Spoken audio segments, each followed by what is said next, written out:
as a cohesive unit, every employee of Hellfest together, everybody, Radio Takeover, High Roller Studios, Trustkill, everybody involved with Hellfest this year made Hellfest by far the most successful Hellfest to date. Long days, staying up all night, doing work on this, gathering it all together, and it pulled off in the end. Over 100 bands, thousands and thousands of kids had the time of their life. And I don't know, all in all, it was fucking awesome. Had a great time, and it was so cool that I even brought my parents to it and took them around, and, they really enjoyed it, and they saw what I've invested so much of my time and what I've been doing for the last 10 years of my life.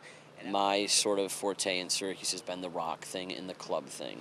So the fact that I just got back into this like 3 years ago, and the acceptance that I've gotten means so much, and the fact that I can bring new kids into this from the other side of what I do means even more, because as much as I love rock and roll, it just doesn't have the heart that this has, and I think that all of my friends that don't know this side of me, that have never ever been to a hardcore show before, definitely saw what I'm really like, and that was one of the most amazing things. Like having a couple of my employees come up afterwards and just be like, now we understand why you took 6 months off out of your life to work on this festival.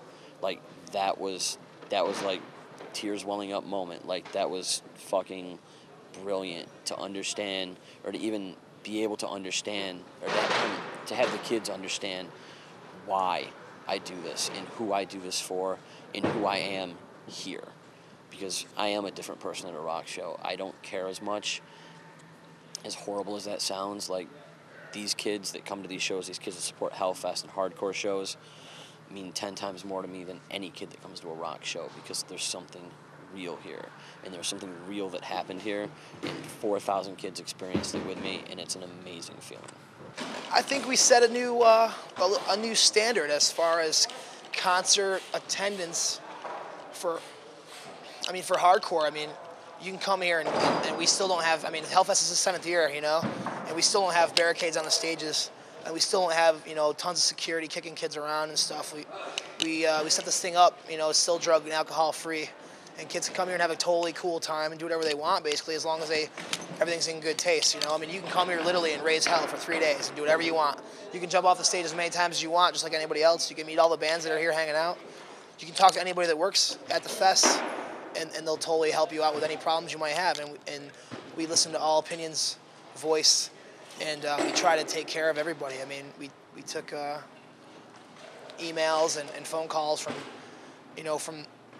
attendees and bands and booking agents and stuff, asking for suggestions, and we listen to everything. We try to help everybody out. Most big concerts, they don't give a shit. They just want your money. We got cheap merch prices, cheap food prices, cheap door price. What more do you want? We got 100 bands, and you come here and raise hell all weekend. That's all.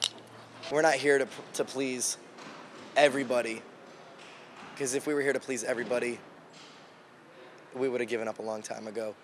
We're here to please those who wish to be pleased by Hellfest, and we will do our damnedest to continue to do that next year.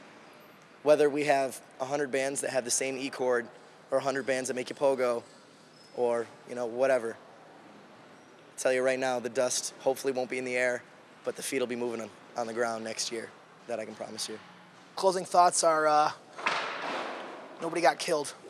Thank God.